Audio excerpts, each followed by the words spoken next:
हल्द्वानी में किस तरीके से पुलिस पर हमला किया गया, आपने देखा कि किस तरीके से पेट्रोल बम का इस्तेमाल किया गया और इस शांत शहर में आग लगाने की पुरजोर कोशिश की गई। इस मामले में 5 लोग गिरफ्तार हो चुके हैं, लेकिन मास्टरमाइंड पर खुलासा हुआ है। अब्दुल इस पूरे मामले का मास्टरमाइंड बताया जा रहा है। देखिए इस खास रिपोर्ट में।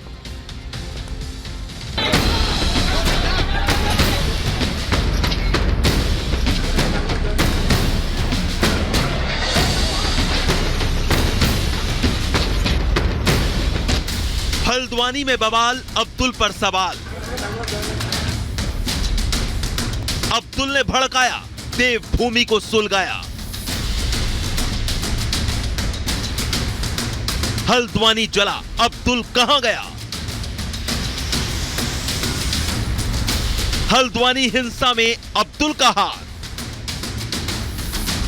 ये तस्वीर बड़े ध्यान से देखिए। इस शख्स का नाम अब्दुल मलिक बताया जा रहा है। हल्द्वानी पुलिस इसी अब्दुल मलिक की बड़ी सरगर्मी से तलाश में जुटी है। हल्द्वानी पुलिस का आरोप है कि अब्दुल मलिक ही हिंसा का मास्टरमाइंड है। हल्द्वानी पुलिस का इल्जाम है कि अतिक्रमण हटाने गई टीम के खिलाफ बनभूलपुरा में अब्दुल मलिक ने ही लोगों को भड़काया और फिर पूरा इलाका जल उठा। अब्दुल मलिक को मास्टरमाइंड के तौर पर भी पुलिस देख रही है, क्योंकि हिंसा को भड़काने के तमाम आरोप अब्दुल मलिक पर लगते नजर आ रहे हैं। अब्दुल मलिक नामजद है उस 3 एफआईआर में जो कि हल्द्वानी हिंसा के बाद पुलिस ने दर्ज की है। साबदी अब्दुल मलिक को लेकर पुलिस का कहना है कि वो लगातार अब्दुल मलिक को पकड़ने के लिए छापेमारी भी करते नजर आ रहे हैं। हिंसा पर हल्द्वानी पुलिस की तरफ से दर्ज करवाई गई एफआईआर में अब्दुल मलिक का नाम भी शामिल है। एफआईआर में हिंसा के आरोपी अब्दुल मलिक के विरुद्ध आईपीसी की धारा 147 दंगा, 148 दंगा हत्यारों के साथ, 307 हत्या की कोशिश, 332 सरकारी कर्मचारी पर हमला करके नुकसान पहुंचाना, 333 इरादतन सरकारी कर्मचारी को नुकसान पहुंचाना, 353 यानी सरकारी कर्मचारी को काम से आपराधिक मानसिकता के साथ रोकना जैसी धाराएं लगी हैं। हल्द्वानी हिंसा के आरोपी अब्दुल मलिक पर पुलिस रासुका लगाने की तैयारी में है। दरअसल अब्दुल मलिक वही शख्स है जिसका अवैध निर्माण गिराने के लिए नगर निगम प्रशासन और पुलिस की टीम गई थी। देखिए, अब्दुल मलिक जो है उसकी पुलिस तलाश कर रही है। वो भी हमारे केस में नामजद अभियुक्त है और चूंकि ये जो अवैध निर्माण का कार्य था ये अब्दुल मलिक के द्वारा ही किया गया था, तो अवैध निर्माण का जो ध्वस्तीकरण की जो कार्रवाई थी उसका सबसे ज्यादा विरोध उसी के द्वारा किया गया था।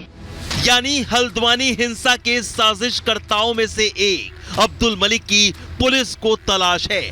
आरोप है कि अब्दुल मलिक ने गैर कानूनी ढंग से जमीनों पर कब्जा कर उन्हें नाजायज ढंग से बेचा था और ऐसे ही कुछ दस्तावेज रिपब्लिक भारत के हाथ भी लगे हैं जिनसे पता चलता है कि जमीनों का सौदा किस तरह से होता था।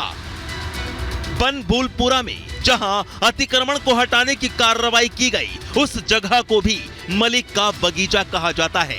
इसके साथ ही प्रशासन इस बात की भी जांच कर रहा है कि जिन घरों से पत्थर चलाए गए उनका कानूनी स्टेटस क्या है।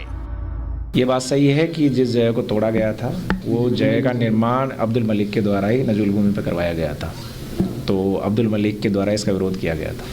वहीं हल्द्वानी पुलिस को हिंसा वाले दिन के कुछ और वीडियो हाथ लगे हैं। इन्हीं वीडियो के आधार पर पुलिस दंगाइयों की पहचान कर तलाश कर रही है। हल्द्वानी हिंसा में अब तक 6 की मौत हुई है। हल्द्वानी हिंसा में अब तक 5 गिरफ्तारियां, 19 नामजद समेत 5000 के खिलाफ 3 एफआईआर दर्ज की गई हैं।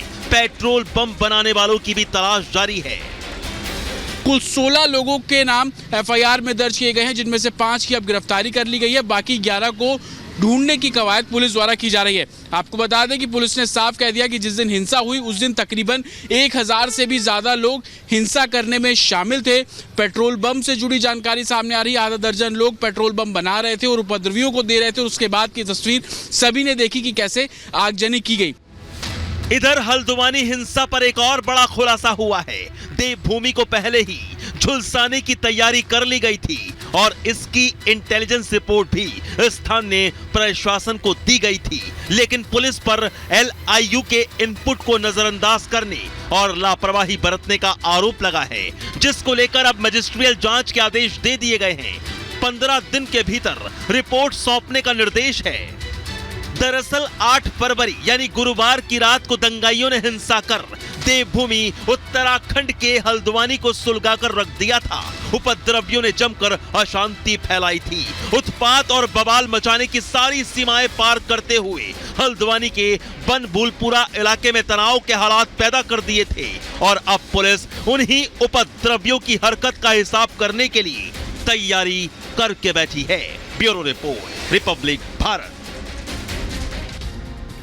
राम मंदिर को लेकर आज संसद में धन्यवाद प्रस्ताव लाया गया, जिस पर पूरे दिन चर्चा की गई। इसी बीच गृह मंत्री अमित शाह ने भी इस पर चर्चा की और साफ तौर पर बताया कि किस तरीके से राम मंदिर का निर्माण हुआ और इस संकल्प को पूरा किया गया। इतना ही नहीं, प्रधानमंत्री नरेंद्र मोदी ने भी संसद में राम मंदिर का एक बार फिर से जिक्र किया और ये बताया कि राम के नाम पर कौन है जो लगातार भाग खड़े होते हैं मैदान छोड़कर। देखिए इस रिपोर्ट में।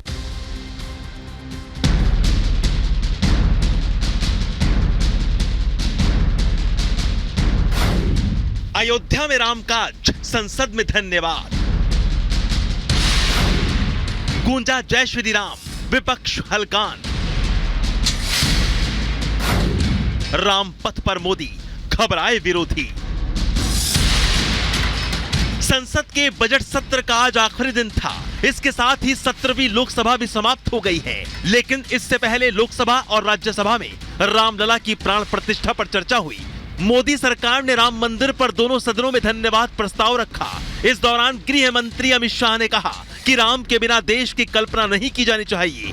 22 जनवरी का दिन देश के लिए ऐतिहासिक दिन था, जब 1528 से चल रही राम मंदिर के लिए लड़ाई पूरी हुई। राम इस देश के जनमानस के प्राण हैं।